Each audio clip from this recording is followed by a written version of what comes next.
After growing pressure, today the House Oversight Committee publicly posted the Jeffrey Epstein sex trafficking files it received from the Justice Department.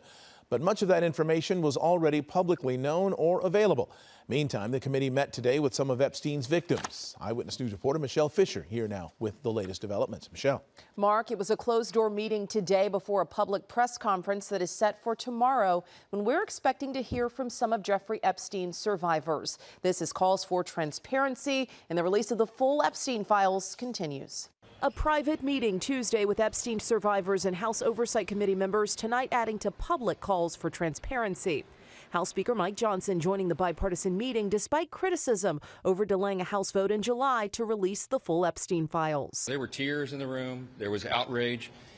It was both, I would describe it as heartbreaking and infuriating. The committee investigating the DOJ's handling of the Epstein case Tuesday evening, releasing some 30,000 documents that were handed over in response to a subpoena to the Justice Department. But Democrats say about 97% of the files were already public, with the only new disclosures being records on flights that Epstein's plane took in and out of the U.S. Obviously, we need to continue to push forward and make sure that we get all the files, because we know that we have not received them all.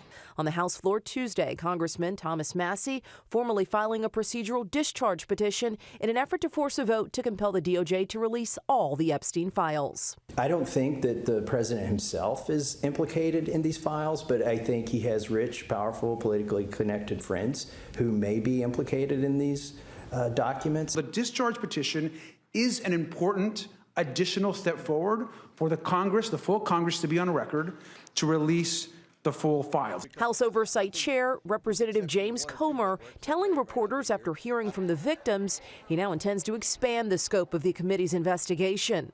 Comer issuing subpoenas to several high-profile individuals, including former President Bill Clinton, former FBI Director James Comey, former Attorney General William Barr, a subpoena for former FBI Director Robert Mueller withdrawn now due to health issues.